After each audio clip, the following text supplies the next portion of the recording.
Leader of the opposition.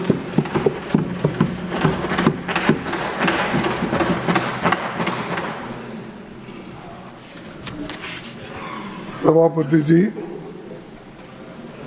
सबसे पहले मैं आपका आभारी हूं कि ये मौका आपने मुझे दिया और अपनी बात रखने के लिए मुझे एक बहुत बड़ा समय मैं समझता हूं।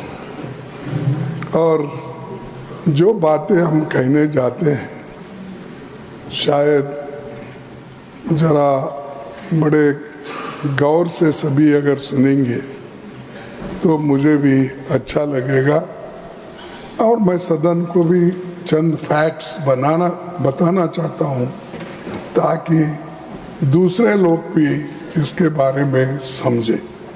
मैं नहीं समझता कि उनको समझ में नहीं आती, ऐसा नहीं है कि कभी कभी गलतफहमी होती है तो उस वक्त ये गड़बड़ी मस्ती है। तो अपनी बात आरंभ करने से पहले मैं महाकुंभ में दिवंगत लोगों को श्रद्धांजलि देता हूं जिन्होंने आज हजारों की संख्या में वहां पर अपनी जान दी है कुंभ मेला। ये देखो, ये मेरा अंदाज। ये सर, नहीं, ये गलत है तो आप बताइए सर। ये देखो, उसीलिए बोला ये गलत है, ये मेरा अंदाज है। अगर ये सच नहीं है तो आप बताइए क्या सच है। मैं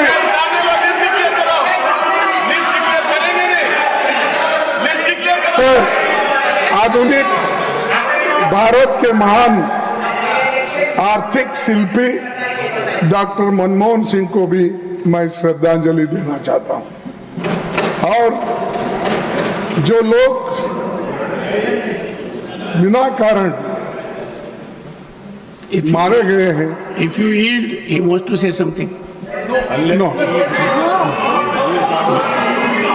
So no. Honorable leader of the opposition is not yielding. Sir, no. No, I am not claiming look into it. That exactly what numbers. I am asking you. You declare. If I am false, if I am wrong, I am ready to do it. No, let the leader come and I don't. Sir, and जो दलित लोग अपनी जान इसमें खोए हैं, जो दलित लोग अपनी जान खोए, जो औरतें जिनको रेप करके मार डाला है, उनको भी मैं इस वक्त श्रद्धांजलि देना चाहता हूं। सभापति जी, हमारे देश में अभिभाषण की परंपरा। एक second. No, I am not yielding sir. No, you may not yield for them, yield for me. मैं आपके लिए यील्ड होता हूं, उनके लिए। Please take your seat. Honorable members, the leader of the opposition has indicated a scenario using figure to the extent of thousands. I appeal to him as, one second, I appeal to him in this house, whatever is spoken carries great weight. You know it more than I do. Sir, you have spoken something which has benumbed everyone. Thousands. A message from here, even if contradicted, goes to the entire world. With your experience, I am sure it will pain every heart Sir, can you go to that extent? Sir, thousands you have used. I would appeal to you. I would appeal to you as a senior, one of the senior most leaders of the country, as president of the Congress party, that if you put a figure in thousands, I can only appeal to your conscience. I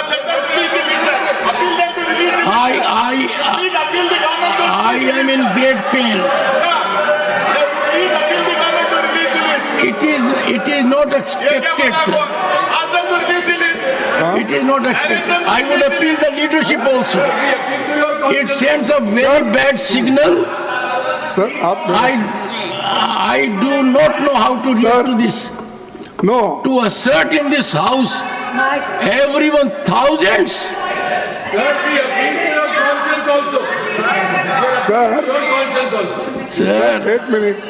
I am sure, Honorable Leader of the Opposition will give due consideration to my very fervent, passionate appeal that coming as it does from सुनिए you. तो सुनिए मेरा भी। Sir, go ahead. 1 minute.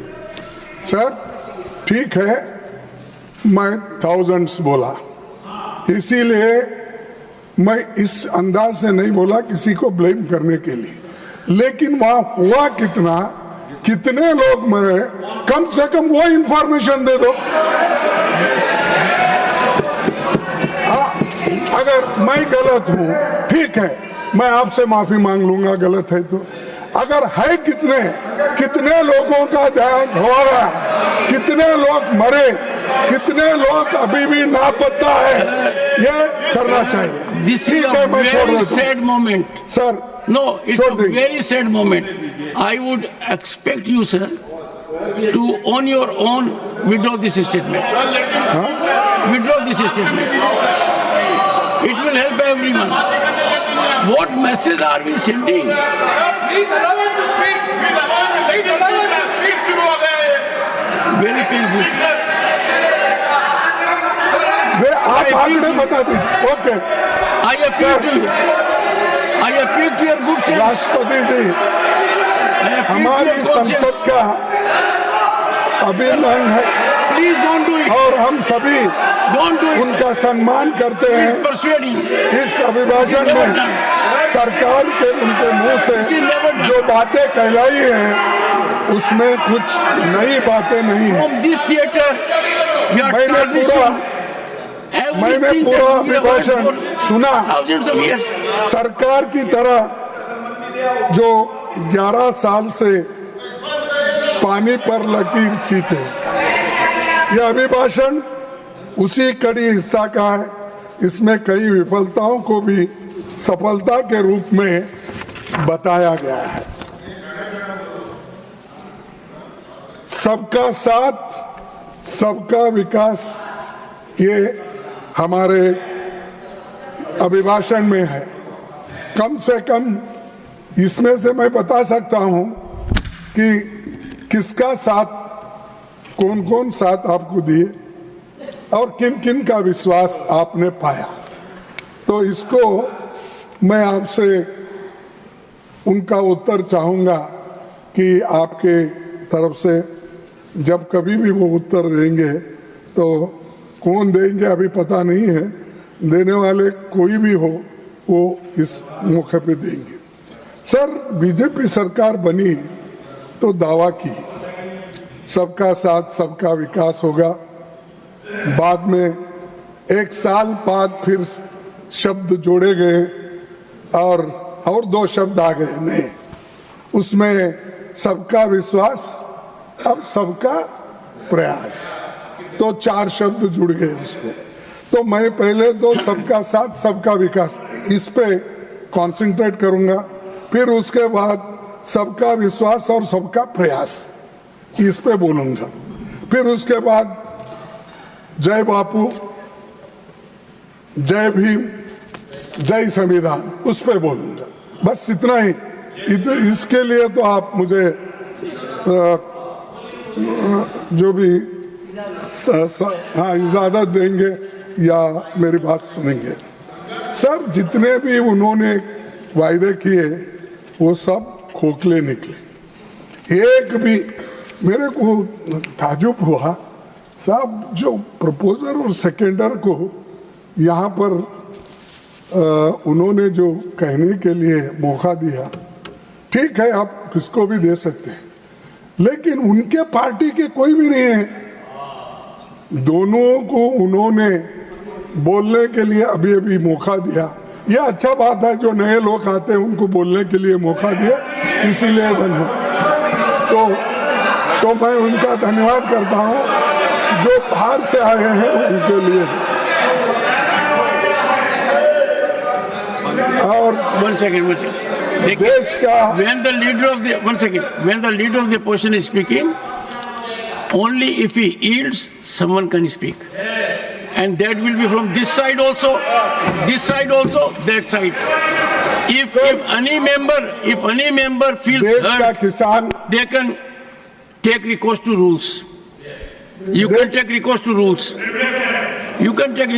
देश का किसान और बेरोजगार आत्महत्या करने पर मजबूर है। बेरोजगारी ने सारी सीमाएं तोड़ दी है। महंगाई ने आम आदमी को उसकी कमर तोड़ दी और गांव देहात के लोगों की हालत तो बदतर हो गई। यह सरकार चंद अमीरों के विकास की गारंटी दी। मैं उसीलिए बोला कि सबका साथ सबका विकास, लेकिन यह सरकार चंद अमीरों के विकास की गारंटी दी है और आम जनता के दुख और मुसीबत इसलिए लगातार बढ़ रहे हैं। अगर आप देश के हित में कुछ बातें बोलते हो तो मैं समझता हूं कि आप सबके लिए कहते हो। अब सबका विकास आप चाहते हो, सिर्फ अदानी का, अंबानी का और किसी दोस्तों का ही विकास नहीं। गरीब जो जमीन पे है, खेत मजदूर है, किसान तो फर ऊपर है, किसान है, इन लोगों के हित में सोचने का छोड़ के सुबह उठते शाम तक यही बातें बोलते रहते हैं। विकास, ये पोर्ट उनको दिया, ये पोर्ट इनको दिया, ये रास्ता इनको दिया, उन्हीं का विकास हो रहा है। गरीबों का कोई विकास नहीं। गरीब मर रहे हैं, इन्फ्लेशन में मर रहे हैं, अनएम्प्लॉयमेंट है, इसकी कोई आपका चिंता नहीं। लेकिन आप अब आंकड़ा देता हूं तो ये अमृत काल, सब मैं तो समझता हूं ये अमृत काल है क्या विष काल है, क्योंकि सुसाइड कर रहे हैं किसान। कितने सुसाइड कर रहे हैं? ये 10 साल में 1 लाख लोग सुसाइड कर लिए हैं किसान। 1 लाख 10 साल में। और सबका विकास बोल रहे, किसानों का तो कोई विकास नहीं है। किसान को एमएसपी नहीं है, किसान को डबल आमदनी करने का वायदा किए, ये कुछ भी नहीं है। ये देखो, और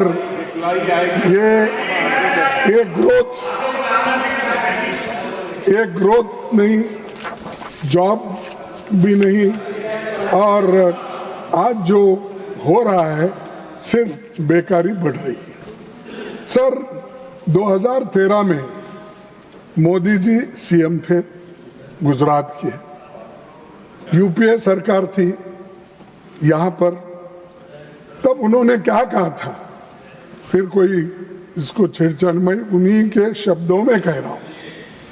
रुपया अस्पताल में है। जब डॉलर के मुकाबले में रुपए की कीमत गिर रही थी, उस वक्त 60 रुपए पे कुछ था, तो उस वक्त आपने क्या कहा था? मोदी जी ने कहा था रुपए अस्पताल में है। हाँ, तेरा बाप का भी मैं ऐसा साथी था, तू क्या बात करता है? उसको लेके घूमा। चुप चुप चुप चुप चुप। Honorable members, honorable members.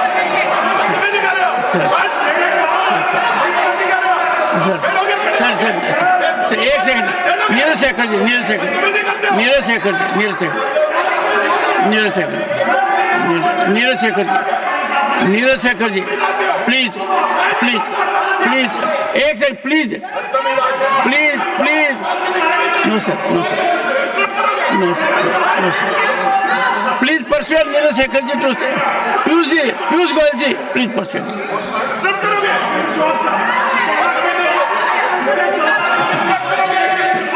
One second, one second, one second, one second, one second, one second, one second, one second, one second. No sir, no sir, no sir, no sir. Pramod Tiwari ji, एक second, one second, one second, one second. Please, please take the seat. Please, please. I am intervening. Please take your seat. 1 second, please. No, Pramod ji, Chandrasekhar ji. Please, please. Pramod ji, nothing will. 1 second. Pramod ji, former Prime Minister Chandrasekhar ji happens to be one of the tallest leaders this country has ever seen. The respect for Chandrasekhar ji in the country is immeasurable. I would urge all sides. 1 second. Sir, sir, it is second time. 1 second, sir. It is second time. Sir, 1 second. Listen to me. Sir, honorable leader of the opposition, it is second time that I am intervening. First was tarnishing image of the country by using a figure of thousands, and now Chandrasekharji's name being dragged. I am sure two things are there. One, we should have highest respect for people who are not in the world at the moment. Secondly, a former Prime Minister. Sir, one of the tallest, please withdraw this, sir. Sir, play. Sir, you are a senior man. I urge you to withdraw those observations. अरे what, एक minute में clarify करता हूँ. Sir, सुनिए आप. 1 second. देखिए, मैं उनको कभी भी मिलता हूँ, बड़े आदर के साथ मिलता हूँ. अरे सुनो, और मैं I am sure nobody in the house. No सुनो तो सुनो आप. देखो साहब, हम दोनों, हमारे सीनियर लीडर थे, हम दोनों साथ में गुलबर्गा में वायलेट 144 के बोल के हम दोनों को अरेस्ट करके जेल में डाले थे. हमने देखो, कृष्णा कांत, मोहन दारिया, चंद्रशेखर, ये सभी लोग थे. तो इसीलिए बोला आपके पिताजी हमारे साथी है, बोले तो एकदम उठे. He is one of the tallest leaders. Sir, चलो. We must have highest respect for one of the tallest leaders in the country. I have great respect, and he was with us in the moment.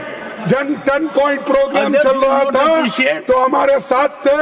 सारे देश में उन्होंने घूमा और अपनी बात को बताया. आप बहुत सीनियर नेता हैं, वो आपके साथ नहीं थे, आप उनके साथ थे. Such a tall leader. अरे हमारे साथी थे बोलने तो. Sir, allow him to speak. You see, I appeal to your good sense, sir. Being a very senior person, to withdraw observations. देखो सर, 2013 में मोदी जी सीएम थे और यूपीए सरकार मेंबर कि आपके बाप. We have to have respect for Chandrasekhar ji. Sir, we have to respect for all our former prime ministers. बात करना है या नहीं बात करना है, बता दीजिए आप. नहीं बात करना है तो चले जाइए बाहर. Bring down the temperature. Withdraw, sir. Sir, देखो, रुपया अस्पताल में है, आईसीयू में पड़ा है, कहाँ था नेपाल, पाकिस्तान, बांग्लादेश, श्रीलंका करेंसी नहीं गिरती पर हिंदुस्तान का रुपया पतला हो जाता है। ये किसने कहा? मोदी साहब ने कहा। तो अब तो वेंटिलेटर पे है, अब 87 रुपीस गिर रहा है और फिर भी यहाँ तारीफ हो रही, तालियां बजा रहे, बातें बहुत बनाते। अरे पहले की स्थिति भी देखो, आपने क्या कहा, आज आप कह रहे हैं उसकी भी तुलना करो। अब बार बार किसी को इंसल्ट करने के लिए आप ये बातें कहते हैं तो अध्यक्ष जी, अपने चेयरमैन साहब, ये ठीक नहीं है। इसीलिए आपसे मैं रिक्वेस्ट करता हूं, जब कभी भी हम बात करते हैं, जिनसे मिले हैं, जिनसे हमारा वाद विवाद हुआ है, ऐसे लोगों की बात करता हूं। मैं चुप, किसी के लिए अपमान करना ये मेरी आदत नहीं है। सर, ये तो वेंटिलेटर पे रखे हैं। फिर मनमोहन सिंह जी के जमाने में, जो प्रधानमंत्री काल में भारत की जीडीपी ग्रोथ 7.8 थी और जबकि बीजेपी राज में आंकड़ा 5.8 पर गिर गया है। लेकिन मानते नहीं, हमेशा अपनी बात जो पहले बोलते हैं उसी पे वो खड़े होते हैं। ठीक है, उनको हक है, वो खड़े होने दो। लेकिन जब तक आपका ग्रोथ नहीं होगा तब तक आप एम्प्लॉयमेंट कैसा क्रिएट करेंगे? जब आपका इकोनॉमिक ग्रोथ नहीं है और आप कोई, आज जितने भी बातें यहाँ पर रखी गई है, मैं बजट पे नहीं बोल रहा हूँ, मैं सिर्फ अपने राष्ट्रपति भाषण में जो इसमें लिखा है वही मैं बोल रहा हूँ। जो एम्प्लॉयमेंट के बारे में और जो शिक्षा के बारे में सारी चीज़ें जो बोली वो मैं कह रहा हूँ। तो सर, ये एक तरफ है और 11 साल में इन्होंने पहले तो इतना अपमान किया डॉक्टर मनमोहन सिंह जी का। किसी ने कहा भाई वो रेनकोट डाल के नहाते हैं, किसी ने कहा ये चुप्पी साधते हैं, बात ही नहीं करते हैं, गूंगे हैं, ये कहा। किसी ने ये भी कहा अरे ये बड़े बड़े लोग उधर से आए तो क्या कहे कि एक मनमोहन सिंह जी नहीं, ये खुद उनको हुकूमत चलाने नहीं आती और कोई लोग चला रहे हैं। ऐसे ऐसी बातें अपमानजनक की, लेकिन मनमोहन सिंह जी सहन किए देश के भलाई के लिए और सबके भलाई के लिए। उन्होंने मौन नहीं तोड़ा। कभी मोनी बाबा बोले, कभी मोनी बाबा बोले। तो ये आदत, अपमान करने की आदत ये लोगों को है, लेकिन हम अपमान सहने वाले। जो मनमोहन सिंह जी किए वो खामोशी से किए, बकबक के नहीं किए। वो बात जो भी की है, जैसा कि मैं हमेशा बोलता हूँ, कभी गुस्से में आते हमारा कौन, जयराम रमेश, मैं बोलता हूँ अरे भाई ये दूसरे लोगों ये बात आपने बहुत सही कही कि जयराम गुस्से में होता है, ये बहुत सही बात कही। नहीं, मैं ये बोला, आपके तरफ से भी बोला, क्योंकि आप हमारे में ही आते हैं शूद्रों में, आप उधर नहीं जा सकते। तो इसलिए मैं उनको बोला भाई अपना 100 बकना ये बम्बन का 1 लिखना बराबर है बोला। तो ये क्योंकि आपको मानना पड़ता साहब, क्योंकि आप हमारे कैटेगरी में आते हैं। और ये मनुस्मृति जो है आपको कोई सहूलत नहीं दी, इसमें सिर्फ उधर के लोगों को सहूलत दी। आप पढ़े साहब क्या मनुस्मृति? मैं ये 4-5 ये करा हूं, मैं दे देता हूं। हाँ, अरे तुम्हारे लोगों ने लिखी हुई अरे तुम्हारे लोगों ने लिखी हुई है। अरे चुप बैठो, बैठो भाई। हाँ सर, इसीलिए मैं ये कहूँगा सर, मैं और मेरी को तो सर ये देखिए सर, देखिए मैं एक शेयर करूँ। जमाना जानता है किसका दामन चाक कितना है। जमाना जानता है किसका दामन चाक कितना है। तेरे बदनाम करने से कोई बदनाम क्या होगा, तेरे बदनाम करने से कोई बदनाम क्या होगा। तुम्हारे चाहने वाले मुबारक हो तुम्हें, लेकिन जो हमने कर दिया तो तुमसे काम क्या होगा। यह मनमोहन सिंह जो किए वो करने का तुम्हारे हाथ से नहीं होता, लेकिन तुम बदनाम करने की कोशिश कर रहे हो। बहुत से बातें बोलते रहे, लेकिन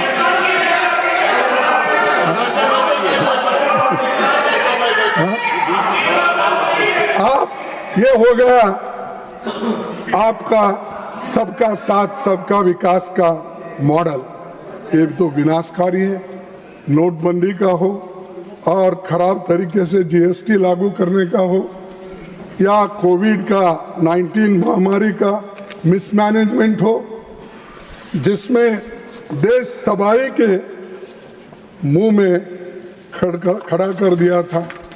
तो ऐसी चीजें हो गई है, उसको मान लो, लेकिन एक तरफ लोगों को इतना धोखा देते हो, दूसरे तरफ अपनी वाहवाह कर लेते हो। सर, पढ़े लिखे नौजवान साथी हमारे देश में इतने हैं, वो सब बेकार हैं, अनएम्प्लॉयड है, उनको नौकरी नहीं मिल रही। लेकिन मैं पूछना चाहता हूं सरकार से, सर सरकारी नौकरियों में कुल अभी भी 35-40 लाख वैकेंसीज खाली है।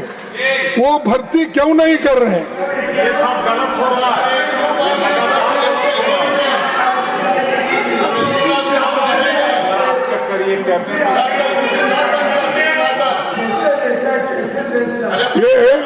ये देखिए, तो ये सबका विकास अगर करना है, ये 30-40 लाख वैकेंसीज भर्ती करो गवर्नमेंट में, जो रेल में, पोस्ट में, टीचर्स में, केंद्रीय विद्यालय में करो, ताकि शेड्यूल कास्ट के बच्चों का रिक्रूटमेंट नहीं होना। इसीलिए आप लोग रिक्रूटमेंट नहीं कर रहे, वैकेंसीज नहीं बढ़ रहे। और आपने तो बहुत बोला कि हर साल 2 करोड़ नौकरी, अब तो 21 करोड़ 22 करोड़ देना था। कहाँ है? अगर मैं आप झूठ है बोलूंगा, आप असत्य हो बोलते हैं, तो आप एकदम उठते हो। ये तो सत्य है ना। तो ये सर, इनके पिछले बजट में भी इन्होंने ये कहा था 500 अच्छे कंपनियों को, हमारे युवाओं को स्टाइफंड देकर वहाँ पर उनको भेजेंगे और वहाँ पर नौकरी दिलाएंगे। और दूसरा इनका ये था कि खेती को ये हमेशा नंबर 1 बोलते हैं, इंजन नंबर 1। ये मोदी साहब के वर्ड है, मेरे नहीं है। इंजन नंबर 1, लेकिन इस बजट में इंजन नंबर 1 को क्या दिए? किसान को कितना दिए? क्या जो आज डिमांड कर रहे हो वो मिला उनको? साहब, झूठे वायदे मत करो, कम करो वायदे, लेकिन ज्यादा इंप्लीमेंट करो। वो छोड़ के आप वोटों के वोट खींचने के लिए कहाँ गए? वो तकरीर अलग करने का। तकरीरों से पेट नहीं भरता साहब, या डुबकी मारने से भी पेट नहीं भरता। पेट जो भरता है राशन से, और आपको एक उदाहरण देता हूँ सर, मैं आपको उदाहरण देता हूँ। जो महात्मा बुद्ध वो उपवास किए, बहुत दिन उपवास किए गया में। उपवास के बाद उनको लगा कि कोई प्रयोजन नहीं है, तो बहुत कि इतना जीर्ण हो गए। आखिरी में किसी महिला ने, सुजाता बोलिए याद, उन्होंने जो उनको खीर ला के दी, एक बार दो बार उन्होंने तो नकारा, लेकिन तीसरी बार उन्होंने उसको स्वीकारा। स्वीकारने के बाद थोड़ा वो सुधार गए। सुधार जाने के बाद उन्होंने कहा, मनुष्य के जीने के लिए ये अन्न अवश्य है, और जब अन्न खाता है तभी उसके शरीर के पूरे पार्ट्स काम करते हैं। तभी उन्होंने तब से अन्न स्वीकार करना शुरू किया और लोगों को बोलने गया, जो सत्यता है उसी को आप स्वीकार करो, जो असत्य बातें हैं, जो ये जो अंधश्रद्धा है, इसको छोड़िए। अन्न से, अन्न खाने से आदमी को शरीर ये मिलता, प्रोत्साहन मिलता, प्रोटीन मिलता है, वो आदमी में। वैसा ही ये तो एक्सपेरिमेंट करके बोलने के बाद सभी लोग, उनके फॉलोअर्स वो शुरू किए। तो ये मैं इसलिए कह रहा हूँ कि पेट के लिए खाना देना ये ज़रूरी है। इसीलिए मैं जब 1 लाख की बात किया कि 10 साल में इतने बढ़ गए, साहब ये मेरे आंकड़े नहीं, NCRB के आंकड़े हैं। 10 साल 2014 से लेकर अब तक 1 लाख से ज्यादा किसानों ने आत्महत्या कर ली है। कौन जिम्मेदार है साहब? उनका विकास क्या मरने के बाद होता? तो ये है। और क्रेडिट लिमिट बढ़ाने से क्या होगा साहब? कर्जा बढ़ जाएगा। तुम्हारी क्या मदद होगी? तुम्हारी सब्सिडी कहाँ है? तुम्हारी MSP कहाँ है? तुम्हारा फर्टिलाइजर सब्सिडी ज्यादा करने का कहाँ है? तुम्हारे इक्विपमेंट को छूट देने का कहाँ है? सब गब्बर सिंह टैक्स भी उसके ऊपर लगाते हो और दूसरे तरफ बोलते हो किसान का मैं बहुत बड़ा। साहब किसान के वो दुख दर्द नहीं समझते, जो आप समझते हैं मोदी साहब नहीं समझते। आप किसान फैमिली से आए हैं, आपको वो दुख और दर्द हल कैसा पकड़ना, किस वक्त खुरपी लेना, बोना कब और बीज, तो नहीं कम से कम देखिए, कम से कम वो जानते हैं। हल नहीं भी पकड़े तो पकड़ने वालों के साथ रह के देखे हैं, अपना काम तो किया है। खुरपी से कम औरतें जो ये निकालती है कसवट, वो भी देखे हैं वो, लेकिन उन्होंने कुछ भी नहीं देखे सिवाय रेलवे डब्बे में चाय कैसा दे देते हैं, वो अलबत्ता वो देखे। छूट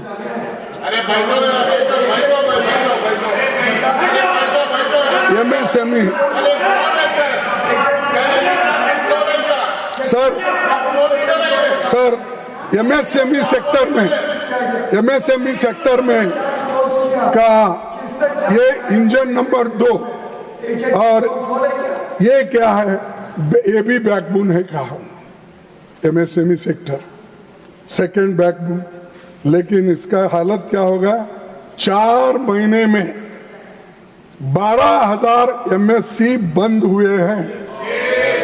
ये आप ही के आंकड़े हैं, मेरे नहीं, जो अपने इससे मिलते हैं, हाँ उससे हमने लिया है।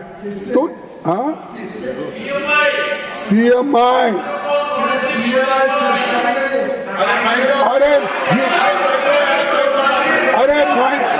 अरे माइक्रो ठीक है, आपके दृष्टि से नहीं है, मेरे दृष्टि से है, ठीक है आप बोल लो। सर एक बार हो गया, 2 बार हो गया, लगातार इस तरह से डिस्टर्ब करना। अरे क्या तरीका वो बार-बार डिस्टर्ब करते हैं? आप उनको निर्देश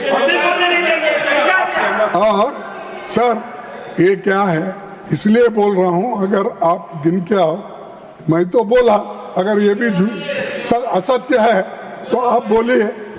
तो ये सर, ये एमएसएमई बहुत बंद हो गए, ये सबको तो मालूम है, लेकिन सरकार मानती नहीं।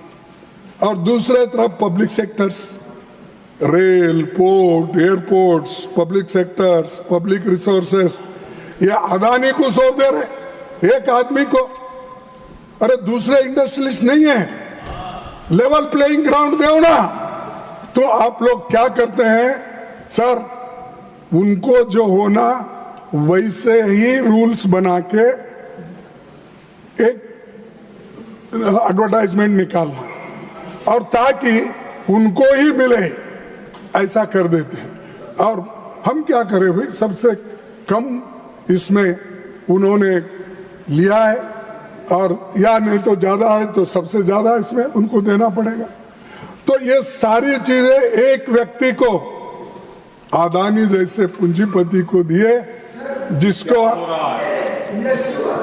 जो 20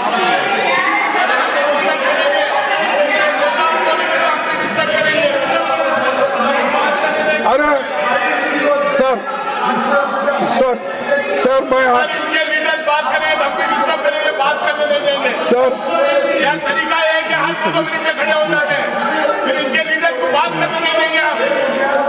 देखो, मैं तो पब्लिक सेक्टर के फेवर में हूँ, रहूंगा, और गरीबों के लिए मदद करने का वो एक ही तरीका है जो पंडित जवाहरलाल नेहरू ने निकाला। और सर मैं एक छोटी सी बात करता हूं, जो गोपाल दास नीरज ने कहा था। क्या कहा था? जो लूट ले कहार की दुल्हन की पालकी, जो लूट ले कहार ही दुल्हन की पालकी, हालत यही है आजकल हिंदुस्तान की। औरों के घर की धूप उसे क्यों पसंद हो, औरों के घर की धूप उसे क्यों पसंद हो, बेची हो जिसने रोशनी अपने मकान की, बेची हो जिसने रोशनी अपने मकान की। ये कब कहा था? हाँ, कब कहा था? कौन से कालखंड में कहा था? ये किसने कहा था? गोपाल दास नीरज ने कहा। Digvijay Singh ji, your chair speaks. Sir, please have some respect. No, I am only trying to find out from the leader of the opposition during which period ये कहा गया था। ये कहाँ का? ये देखो, ये तो He's responding. आज की सरकार पर सटीक बैठना। नहीं सर, देखो साहब, ये कब कहा गया था? देखो, पब्लिक सेक्टर को जो खत्म कर रहे हैं उनके लिए गोपाल दास नीरज ने ये कहा था। कब कहा? वही बात। हाँ, कौन से साल में कहा? अरे कब कहा? तारीख होना क्या उसको तारीख थोड़ी देते। In which year it has been said? हाँ, ये कब कहा गया है? अरे अगर वो होना है तो मैं किताब आपको भेजूंगा। नहीं, किताब की बात नहीं है। देखिए, नहीं भेजूंगा, मैं झूठ नहीं, नहीं, लेकिन इन बातों पर जय Amitabh Bachchan ji, please take your seat. फिर वो टेक योर सीट। देखिए साहब, मैं पूछना मेरा आपसे चाहता हूँ, रिक्वेस्ट है, एक सेकंड। नहीं सुनिए, एक सेकंड। आप सुनिए। अब 2-4 शेर शायरी हमारे इन्होंने किया, किरण ने, कहाँ से कभी पूछा आप डेट कहाँ है किताब का? I would appeal, sir, and I have said on number of occasions. लेकिन इन बातों पर चर्चा न हो, इसके लिए One second, sir. I have appealed to everyone on number of occasions. One second. Honorable members, I have appealed. Sir, आज के सरकार के ऊपर मैं बोल रहा हूँ, उसके संबंधित ये बात है। और ये मेरा नहीं है, किसी शायर ने ये लिखा है, मैं आपसे पेश कर रहा हूं, आप स्वीकार करो या रिजेक्ट करो, लेकिन हमारा आपके खिलाफ ये आवाज रहेगी। शायर ने कब कहा? सर, शायर का दिमाग कब घूमा? शायर का दिल कब पसीजा? वो तो बताइए, ये तो बताइए प्रमोद जी। सर मेरा टाइम जा रहा है। सर, सभापति जी, अल्पसंख्यकों को हिंसा और उत्पीड़न कि मोदी जी की चुप्पी ने बीजेपी के चंद लोगों को नफरत फैलाने की छूट दे दी है। इस भाषा का उन पर उपयोग कोई करते हैं कार्रवाई के लिए नहीं है। ये तरीका है कोई? मणिपुर, ये यदि किसी के मन में मणिपुर आपके साथ कि चेयर दबाव में आ जाएगी, कुछ भी बोल दोगे, दबाव में नॉट कैसा? एक्सेप्टेबल। ये कुछ भी कैसे? No, I will not understand this. You people have got into habit and the leadership is overlooking it. एक minute sir, The leadership of the party is Sir. overlooking such kind of a conduct.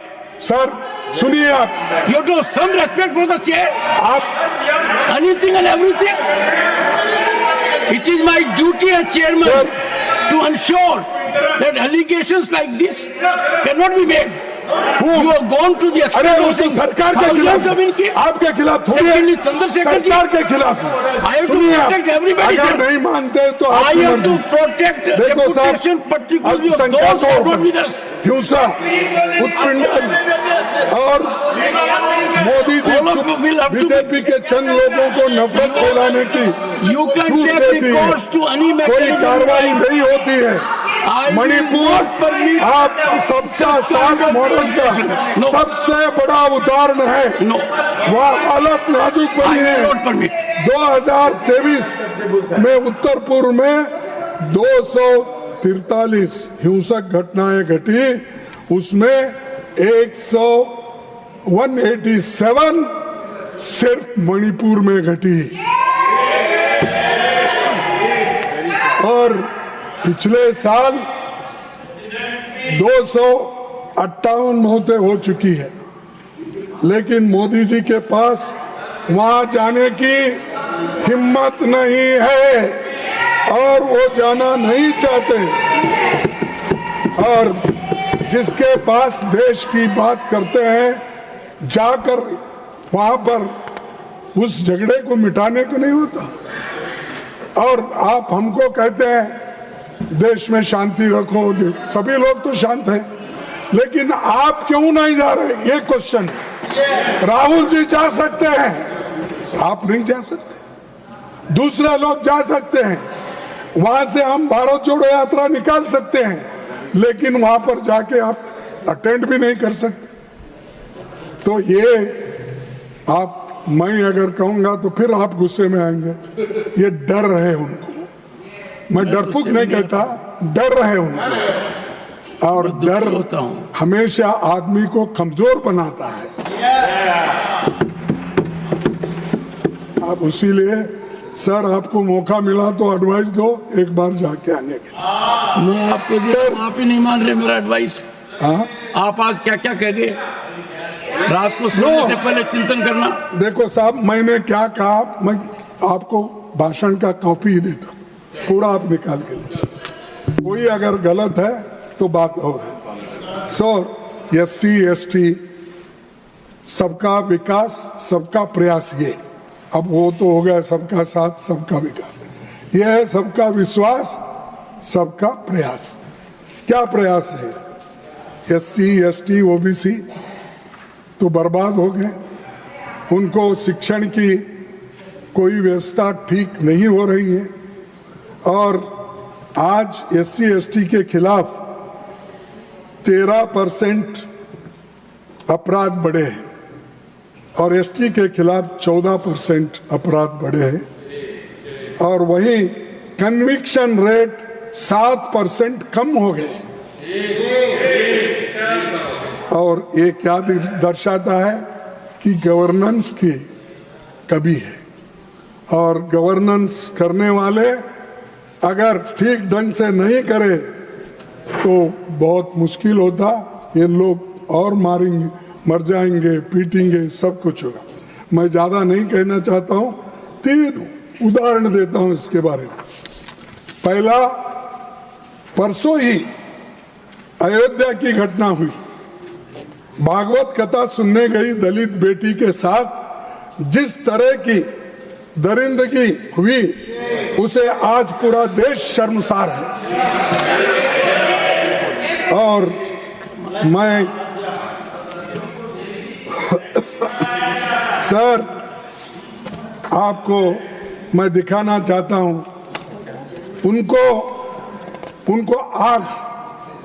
उनके आंख निकाल दिए, पैर तोड़ दिए और rape करने के बाद उनका मर्डर भी किया गया। और ये आप पढ़े होंगे, आपके पास आया होगा, लेकिन फिर भी सरकार क्यों चुप है?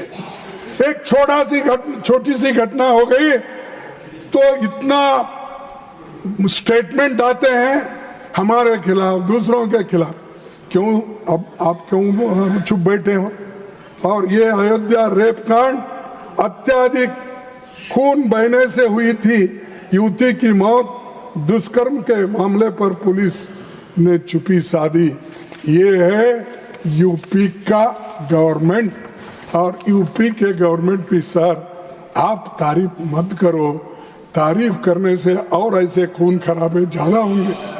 और वहाँ के चीफ मिनिस्टर बोलेंगे मेरे को देखो वाइस प्रेसिडेंट का सर्टिफिकेट मिला, तो ये सर्टिफिकेट लेके वो घूमेगा।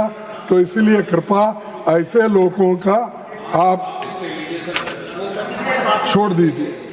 तो और दूसरी बात मैं कहना चाहता हूं कि सेकेंड, जो 22 जनवरी 2025 की खबर है, दलित बैंक कर्मचारी, ये बारात में बारातियों से ज्यादा उसके पुलिस थे, आप पढ़े होंगे। ड्रोन की निगरानी में उसकी शादी होती है और वो क्या बोलते हैं, बारात निकलती है घोड़ी पे। अरे एक दलित आदमी अपनी शादी भी दूसरों के जैसा कर नहीं सकता, घोड़े पे बैठ नहीं सकता, उसकी बारात नहीं निकल सकती। और उसके लिए बाराती कितने लोग थे, उतने ही पुलिस और ऊपर से द्रोह। ये हालत है, ये है सबका प्रयास। ये मैं इसलिए बोल रहा हूं कि मैं ये आपको दूंगा नेक्सर 2 में, ये बातें मेरे पास है। लेकिन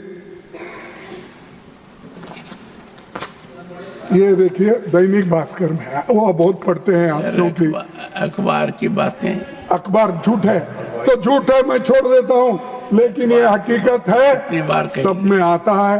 आप इंटेलिजेंस से पूछ लिए ना, सब मेरे पर भरोसा नहीं आपका, इंटेलिजेंस से पूछ लिए। तो ये दूसरा घटना, मैं ताजे घटने दे रहा हूं, पुराने नहीं। तो ये तीसरा घटना ये है, सासाराम बिहार के सांसद है मनोज कुमार पर जानलेवा हमला हुआ। सासाराम एक रिजर्व सीट से चुन के आए हैं। अगर एक सांसद का ये हाल है तो आप सोचिए कि किस ढंग से ये यहाँ पर सियासत हो रही है और वो चल रहे हैं। और मैं आपसे ये विनती करूंगा, यही सबका विश्वास, क्या यही सबका प्रयास? ये तो ऐसा प्रयास हो रहा है कि दलितों को खत्म करने का प्रयास हो रहा है, महिलाओं को रेप कर रहे हैं। और आप बोल रहे हैं कि पेपर में आए सो सभी बात अगर झूठ है, कोई भी पेपर मत पढ़ो, मत पढ़िए आप। हम जो पढ़ते हैं अगर सत्यता है तो फोन करके हमारे वहाँ के अध्यक्ष को पूछते हैं, वहाँ के डीसीसी प्रेसिडेंट को पूछते हैं और दूसरे कार्यकर्ताओं को पूछते हैं। पूछने के बाद ये ऑथेंटिसिटी आप जो कहते हैं ना सब, वो मिलने के बाद ही मैं बोलता हूँ। नहीं तो नहीं बोलता। सर, दूसरी बात ये है कि आरटीआई से मिली सूचना ये बताती है IITs, IIMs 80% से ज्यादा और कुछ जगह 90% तक फैकल्टी जनरल कैटेगरी से है।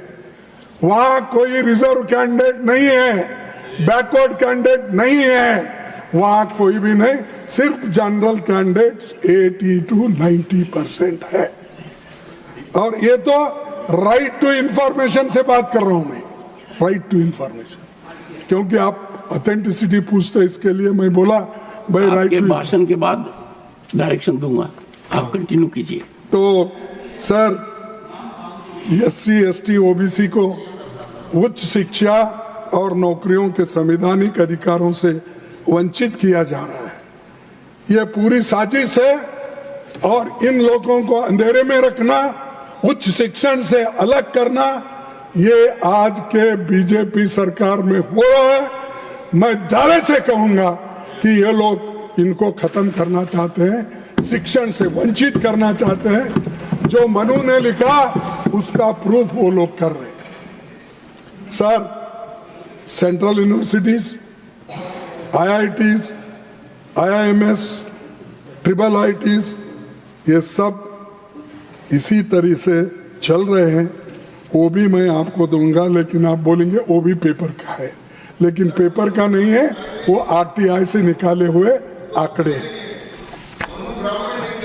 हाँ, अरे कोई भी रहने दो, अरे कोई भी रहने दो, अगर नहीं है तो बात और है, लेकिन जो गलत है गलत मैं करूंगा। बैठो बैठो, अगर जो गलत है हाँ, तुम मनुवादी हो तो सर आप स्कॉलरशिप बंद कर रहे हैं। SC, ST और OBC छात्रों का स्कॉलरशिप में कटौती की है, प्री मैट्रिक स्कॉलरशिप बंद करें। ये क्या है साहब? ये विकास है सबका, ये प्रयास है उनको आगे बढ़ाने का। और 2015 सुनिए आप, 61,000 से अधिक एडेड स्कूल्स बंद हो गए। बेटी पढ़ाओ, बेटी बचाओ, बेटी पढ़ाओ, ये हाल है। 61,000 से अधिक एडेड स्कूल बंद हो गए। उत्तर प्रदेश में 27,000 सरकारी स्कूल बंद करने का काम चल रहा है और स्कूल रैशनलाइजेशन नीति से 50,000 और स्कूल बंद किए जाएंगे। रैशनलाइजेशन तो बीजेपी सरकार पूरे शिक्षा तंत्र पर कब्जा करने में, UGC रेगुलेशन में सरकार चाहे किसी को भी वाइस चांसलर बना सकते और राज्यों का अधिकार गवर्नर को सौंप दिया गया है।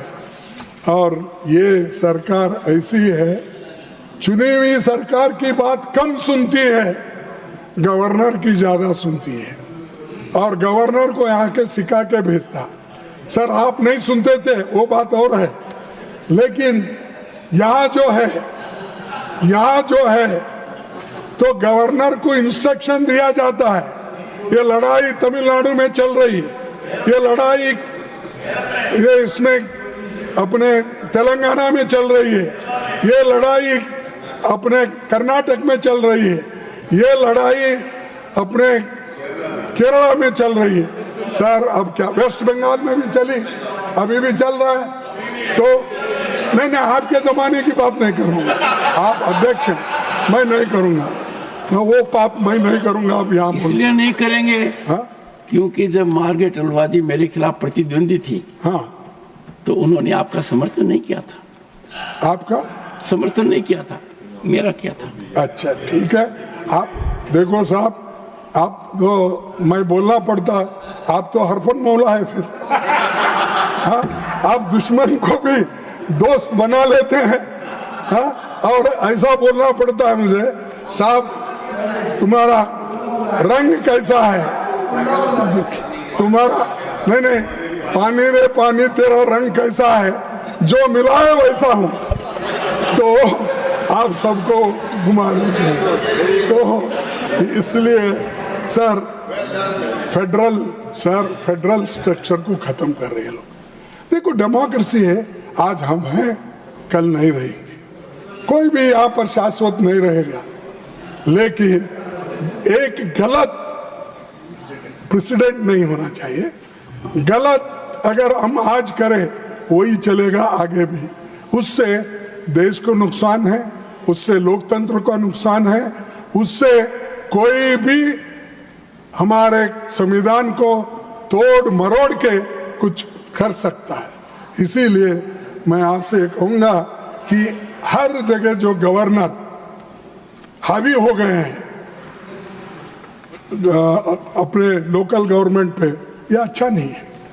और मैं देख रहा हूं कोई 8 दिन, कोई 10 दिन, 6 महीने तक फाइल्स आते नहीं, गवर्नर के पास गए, कोई नॉमिनेशन है आता नहीं, जब तक यहां से वहां पर क्लियरेंस नहीं मिलता वो आता नहीं। मेरे को समझ में नहीं है।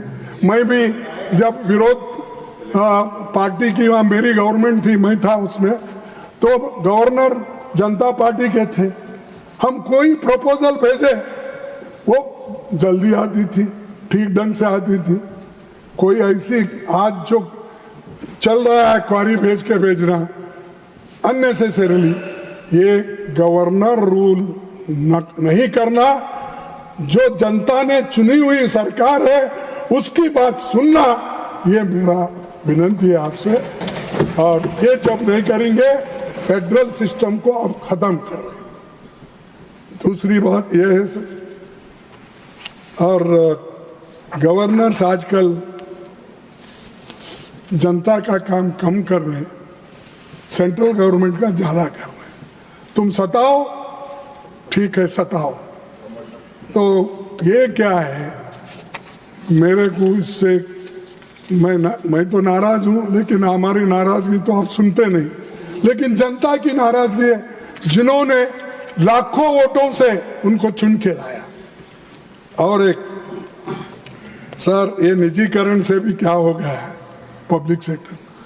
मैंने पहले ही कहा कि ये लोगों को, खासकर SC ST लोगों को नुकसान हुआ, और आज उनको नौकरियां खत्म हो गई। 1,30,000 नौकरियां उनको मिलने का वो नहीं मिल रहे।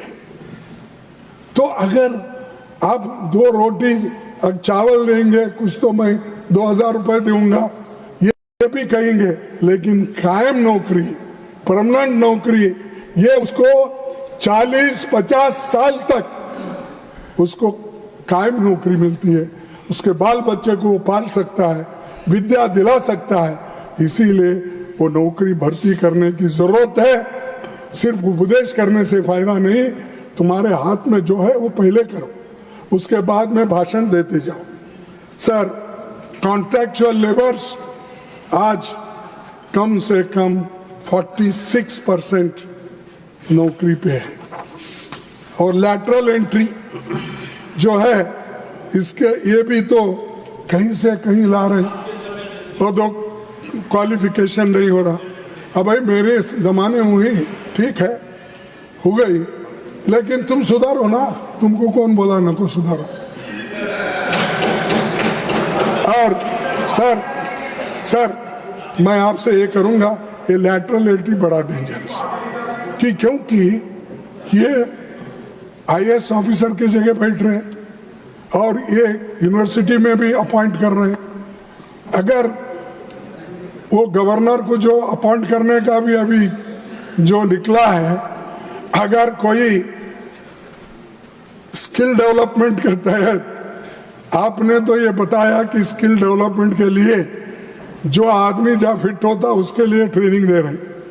जो गवर्नर को कुछ मालूम ही नहीं होता, ऐसे आदमी को अगर किसी वहाँ पर, मैं क्या कहूँ अब, जिसको उसका क्वालिफिकेशन ही नहीं, उसको वाइस चांसलर बनाने जा रहे हैं आप, तो लैटरल तो है, लेकिन गलत आदमी को लोग रहते हुए available people, qualified people, if they are there, why you are going for lateral entry?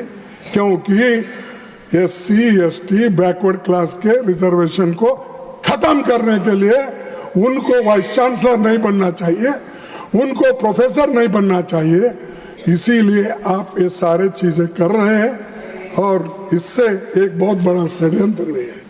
और कॉन्ट्रैक्चुअल लेबर एम्प्लॉयमेंट आप देते जा रहे हैं और ये सोचते, फिर मैं बोलूँगा तो लोग चंद लोग उधर उठेंगे कि मैं मनुस्मृति की सोच आपकी है अगर कहता हूँ, लोग झट से उठते हैं उधर, क्योंकि वो मनुवादी के सपोर्टर हैं, तो उठना ही पड़ता है, उठ सकते हैं। सर, आज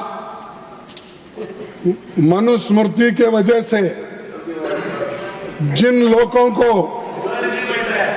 जिन महिलाओं को आज हमारी माताजी जो फाइनेंस बजट रखी कल, हाँ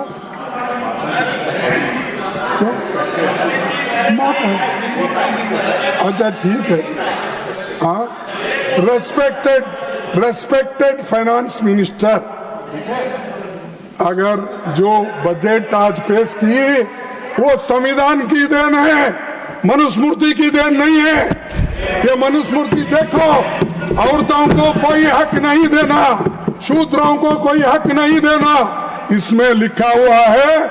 अगर कोई आज फाइनेंस मिनिस्टर बने, कोई एजुकेशन मिनिस्टर बने, कोई ये बने, तो ये देन है डॉक्टर बाबा साहब अम्बेडकर, पंडित जवाहरलाल नेहरू जी ने जो संविधान बनाया उसके तहत मिला, और हम लोगों को भी बोलने का अधिकार मिला, आज संविधान की वजह से मिला।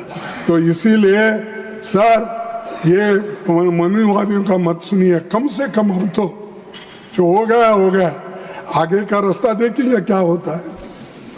तो दूसरी चीज, मैं आपको जाति जनगणना, इसके बारे में, जाति जनगणना के बारे में इसलिए हम कहना चाहते हैं कि जाति जनगणना अगर एक बार हो गई तो सबकी हालात, मासी हालात मालूम है, और कौन से स्टेज में कौन सी कम्युनिटी है, उसका फायदा अपने को मिलता है, और जिसको सहूलत हम देना है उसको हम सहूलत दे सकते हैं।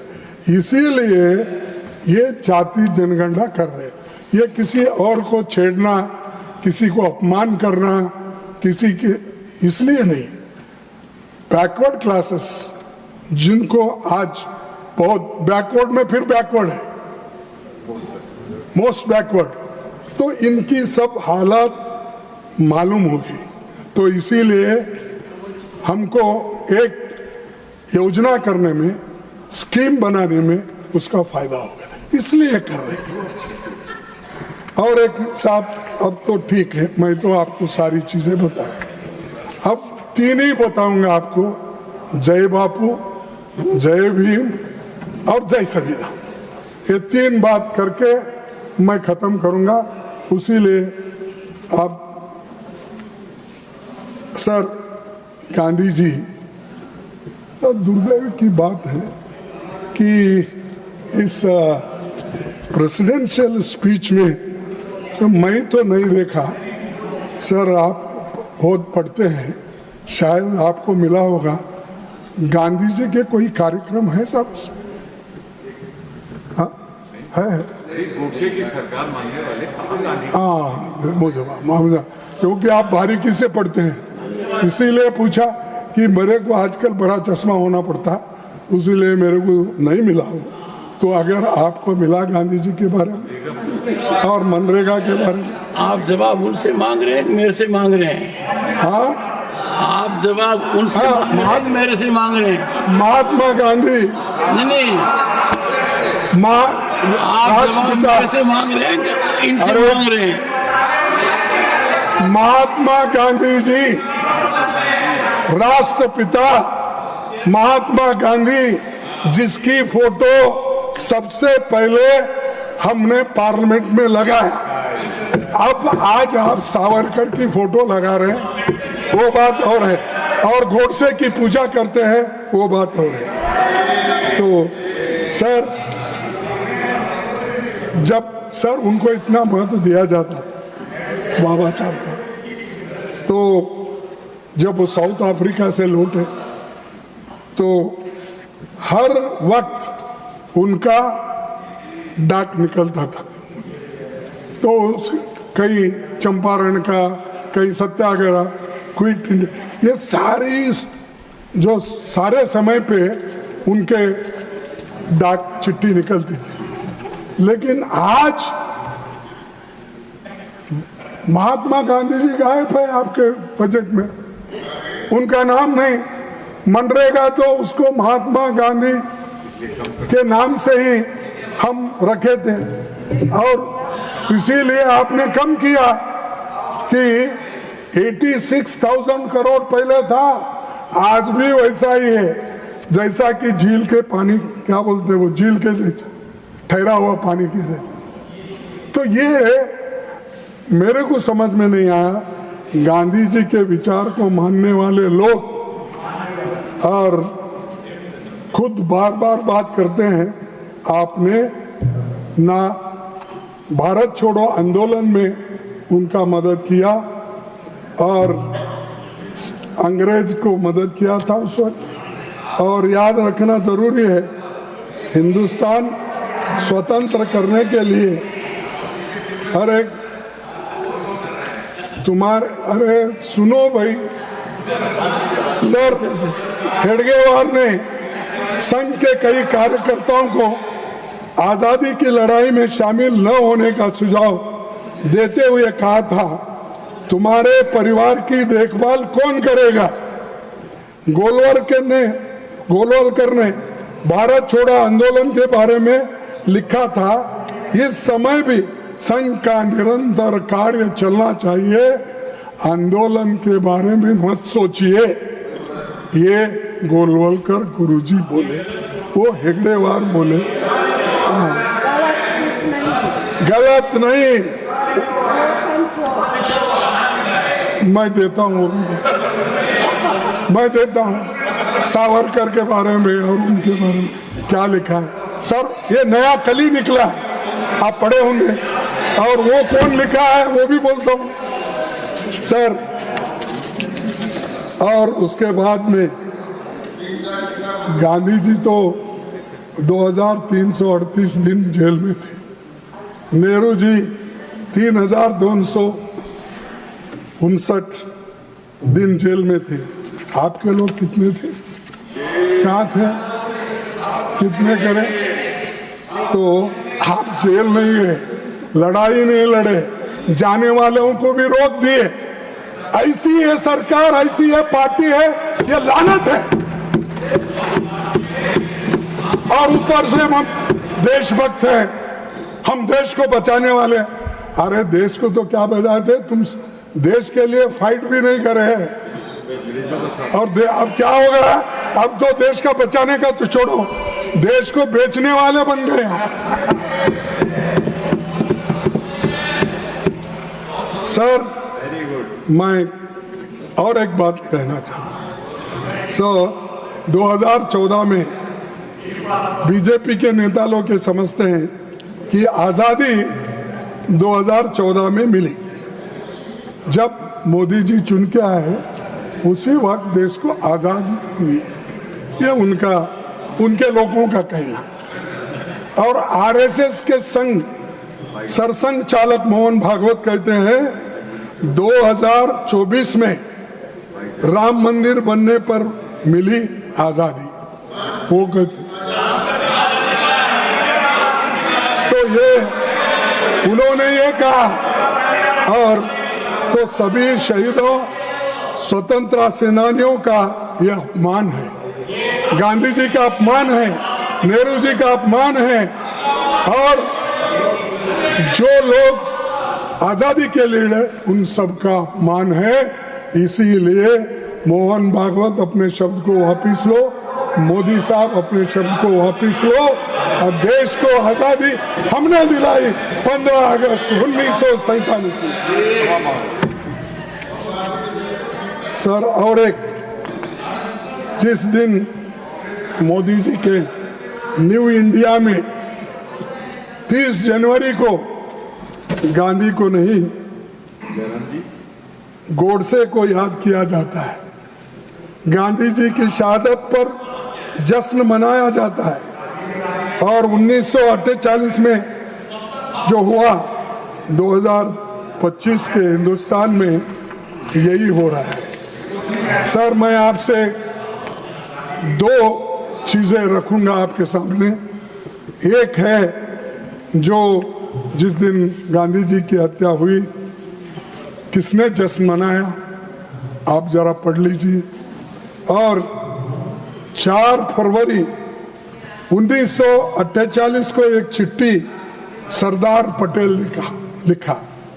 क्या लिखा? गांधी जी की मृत्यु पर आरएसएस वालों ने जो हर्ष प्रकट किया और मिठाई बांटी, उससे ये विरोध और भी बढ़ गया। इन हालात में सरकार की आरएसएस के खिलाफ कदम उठाने के अलावा कोई और रास्ता नहीं बचा था, इसीलिए मैंने ये किया। ये पंडित हमारे सरदार पटेल जी की भाषा है, मेरी नहीं है।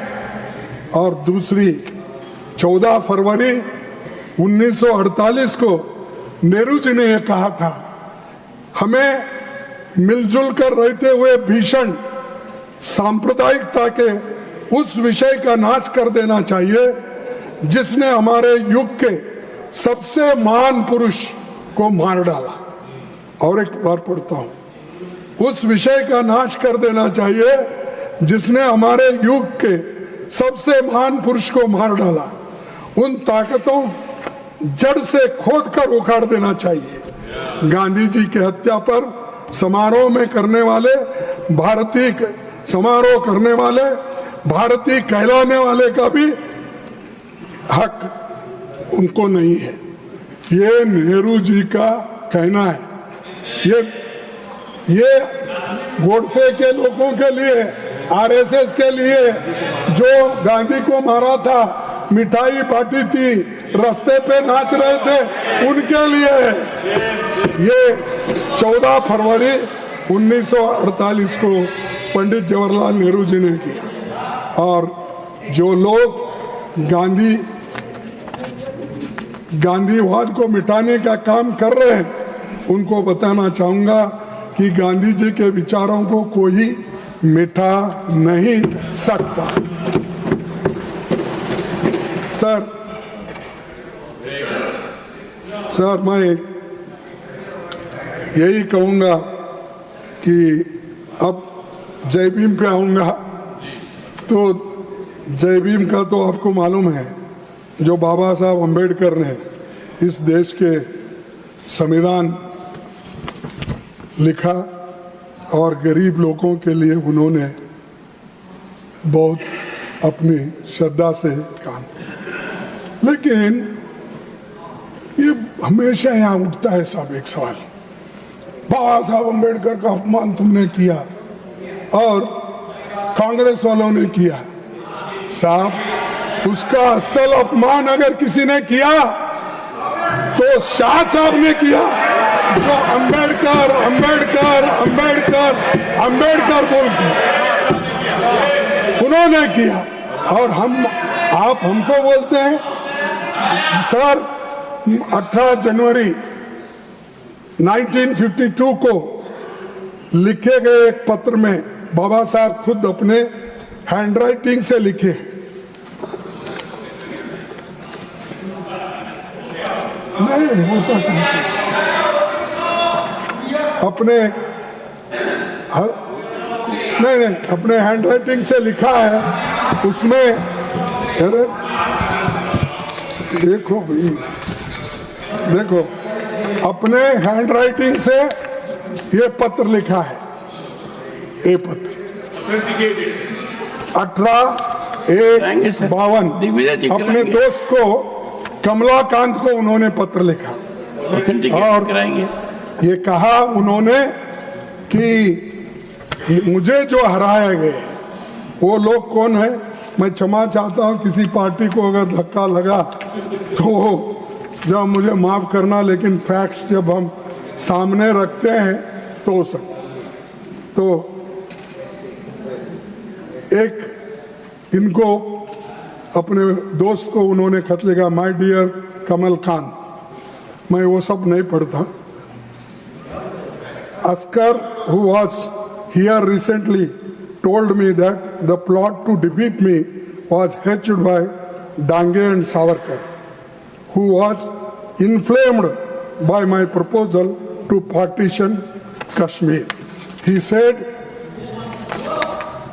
that was revealed to him by Sangolkar. Whatever the cause, we must acknowledge the following facts. बाकी तो अरे सावरकर और डांगे ने उनको हराया और बोल रहा है कि कांग्रेस हराई। कांग्रेस तो अपोजिशन, कांग्रेस एक पार्टी थी, बाबा साहब अम्बेडकर की शेड्यूल कास्ट फेडरेशन थी और वहां पर दोस्ती थी कम्युनिस्ट की, सोशलिस्ट की और शेड्यूल कास्ट फेडरेशन की। और शेड्यूल कास्ट फेडरेशन का कैंडिडेट बाबा साहब अम्बेडकर डिफीट होते हैं, डांगे इलेक्ट होते हैं और डांगे को इतने वोट मिलते हैं कि जो बाबा साहब अम्बेडकर, वो वोट अगर अम्बेडकर को मिलते उसमें से तो वो इलेक्ट होके आते, क्योंकि वो डबल मेंबर कॉन्स्टिट्यूंसी थी, डबल मेंबर कॉन्स्टिट्यूंसी। और डबल मेंबर कॉन्स्टिट्यूंसी में ऐसा कानून है, अगर जनरल इलेक्शन में अगर जनरल कैंडिडेट को ज्यादा वोट अगर मिले तो, और रिजर्व कैंडिडेट को अगर ज्यादा वोट मिले तो वो इलेक्टेड फर्स्ट, सेकंड इलेक्शन इसमें और दूसरा शेड्यूल कास्ट, यानी 2 शेड्यूल कास्ट इलेक्ट होते थे अगर वोट ज्यादा में। इसीलिए उन्होंने क्या किया कि अम्बेडकर को डालने के वोट उन्होंने डांगे को ही डाल दिया और एक कोई पार्टी का नेता है उसको दिया। ये कौन प्लॉट बनाए? ये सावरकर जी ने बनाया। अब पढ़ो, मालूम होता है आपको क्या है। सर तो उसके बाद सर मैं वही मेरा अभी भी डिमांड है, तो आप मानते या न मानते वो बात और है, थोड़ा तो मानने का कोशिश कीजिए। 17 दिसंबर 1924 को गृह मंत्री अमित शाह ने कहा कि मैं अभी आपके सामने कहा अंबेडकर अंबेडकर अंबेडकर अंबेडकर, इतना नाम अगर भगवान का लेते तो 7 जन्मों तक स्वर्ग मिल जाता था। मैंने उसी, अगर ये मानसिकता है, ये बाबा साहब के बारे में उनका ये विचार है, तो मैं कंडेम करता हूं। Not only condemning, let him resign. उस पोस्ट में रहने के लायक नहीं है जो व्यक्ति दलितों का भगवान जिसको माना जाता है, इस देश के संविधान को जिसने बनाया, सबको समानता का हक दिया, सबको इक्वालिटी, लिबर्टी, फ्रेटर्निटी, ऐसे शब्दों का जो संविधान में डाल के सबको समानता का संदेश दिया, तो इसीलिए ये लोग, मैं आपको ये कहता हूं कि उनको तो रिजाइन करने की आवश्यकता। अरे पब्लिक डोमेन में जो है वही बोल रहा हूं मैं झूठ या असत्य बोलने नहीं जाऊंगा। सर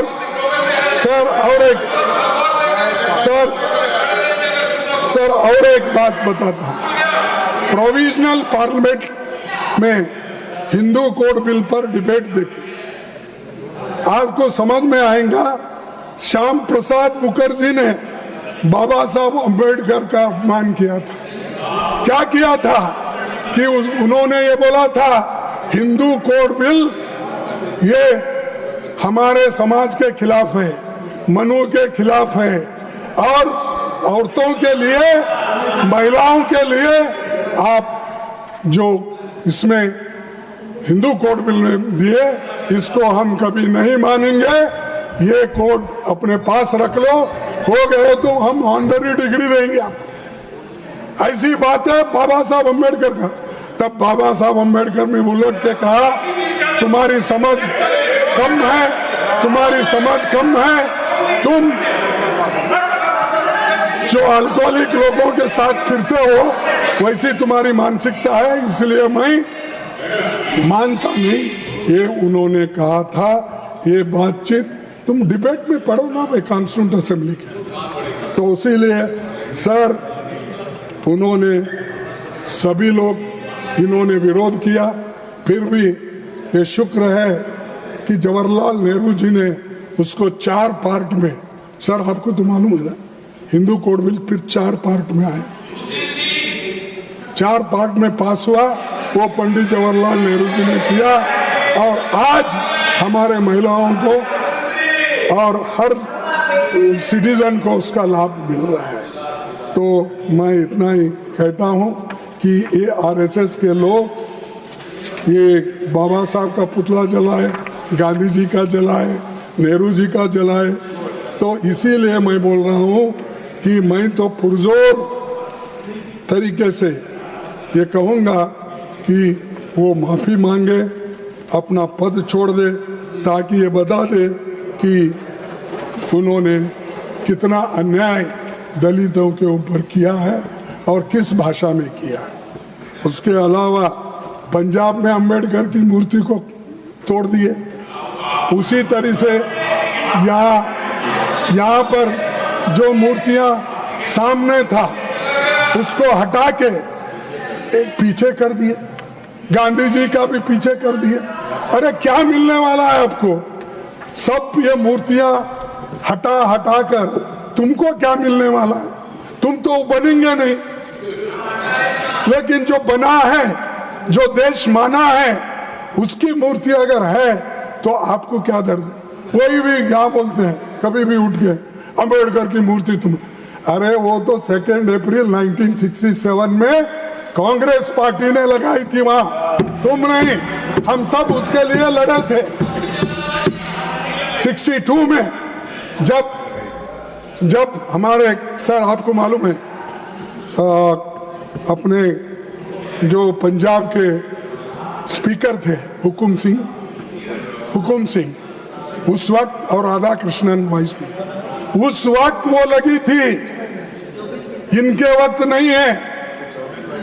इसीलिए मैं कहना चाहता हूं, गड़बड़ में कुछ भी बोलने मत जाओ, जरा सुधार लो अपने आप को। जोश में आकर तुम होश खो लेते हो और अपनी बात भूल जाते हो, सत्यता क्या है इसके आगे पीछे ये नहीं देखते। तो इसीलिए मैं आखिरी में ज़्यादा और कुछ नहीं बोलता, क्योंकि अब समय भी खत्म होते आ रहा। तुम मुझे उधर देख रहे हो, हमारे पीछे के लोग मेरे तरफ देख रहे हैं। आपकी पार्टी का अब भी 23 मिनट बाकी है। हाँ, अब भी आपकी पार्टी का 23 मिनट बाकी है। नहीं, आप इतने उदार हो, हाँ। टाइम को भी पाबंदी लगाते हैं। हमारे पार्टी को, मैं जो गलती किया हूँ उनको क्यों सजा देते? हाँ, उनको जो देने का है दो मुझे। सर, मैं मोदी जी के 10 झूठ बोलकर मेरे भाषण को खत्म कर, एक ये सत्य ही बोल रहा हूँ, सत्य के सिवाय कुछ नहीं बोलता। सर 2014 में बोले पहला जुमला, विदेश से काला धन आएगा, सबको 15 लाख मिलेगा। बोला या नहीं बोला? नहीं, उधर के लोग नहीं बोल रहे। सर दूसरा जुमला, हर साल 2 करोड़ नौकरियां देंगे। बोला या नहीं बोला? तीसरा जुमला, पेट्रोल डीजल की कीमत कम करूंगा। बोला या नहीं बोला? बोला। सर चौथा जुमला ये क्या है, 2022 से तक उन्होंने 2022 में बोला मैं गंगा पूरा क्लीन करूंगा, साफ करूंगा। इसके लिए वो तो साफ करने का गया, और तुम इतने लोग जाकर गंदगी किए, उसके और से और भी गंगा गंदी होगी, क्योंकि पापी लोग जाने से, श्रद्धालु नहीं। श्रद्धालु तो भक्ति से आते हैं, ये पॉलिटिकल लीडर्स है ना साहब, ये वो बहुत, इनकी गंदगी धोना बड़ा मुश्किल है। सर, 5वां जुमला, इंफ्रास्ट्रक्चर प्रोजेक्ट्स को जल्द से जल्द जमीन पर उतरेंगे, ये 5वां झूठ। और 6ठा जुमला, मेक इन इंडिया, मैन्युफैक्चरिंग में 2022 तक 10 करोड़ नई मैन्युफैक्चरिंग नौकरियां, बोला है नहीं बोला? और 7वां जुमला, 2022 तक किसानों की आय दोगुनी, बोला या नहीं बोला साहब? आप तो बोलिए, आप बोलिए साहब, आप बोलिए जरा, वाह नहीं।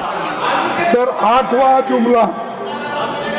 जुमला, नोटबंदी के बाद उन्होंने कहा, मित्रों मुझे सिर्फ 50 दिन दे दो, अगर मेरी कोई कमी रह जाए तो आप जिस चौराहे पर कहोगे मैं खड़ा होकर देश की जनता जो सजा देगा उसको मैं स्वीकार करूंगा। बोला या नहीं बोला? बोला। सर, 9वां जुमला, 2022 तक मुंबई अहमदाबाद बुलेट ट्रेन चलेगी, चल गई? नहीं चली। सर, 10वां जुमला, सभी किसानों को पीएम किसान का फायदा देंगे, ये उन्होंने 10वां जुमला। नहीं मिला। सर, 11वां जुमला, भगोड़े आर्थिक अपराधियों को भारत वापस लाया जाएगा और देश के लोगों को सौंपा जाएगा। लाए? नहीं। सर, ये 11 झूठे मेन है, बता रहा हूं मैं। 11 जो उन्होंने जुमले बोले थे, ये तो सच है ना सब? ये मैं ऑथेंटिकेट क्या करूं, आप तो सुने। तो ऐसे जो जुमले देकर देश को जो फंसा रहे हैं, उनको आप नसीहत सिखाना चाहिए और उसके लिए आप लोग कहना चाहिए। और आखिरी में मैं ये बात करके अपने बात को समाप्त करूंगा, और ये बात एक ही करूंगा मैं, नफरत के ठेकेदारों, हिंसा के पैरवीकारों, कह दो गांधी जी डटे रहेंगे, कह दो गांधी जी डटे रहेंगे, इनके मारे नहीं मरेंगे, इनके मारे नहीं मरेंगे। ये जितना भी जोर लगा ले, दिल दिमाग में विष फैला दे, गांधी अपना काम करेंगे, इनके मारे नहीं मरेंगे, इनके गाने नहीं मरेंगे। इतना कह के मैं अपने बात को समाप्त करता हूँ। जय हिंद, जय बापू, जय भीम, जय संविधान। धन्यवाद।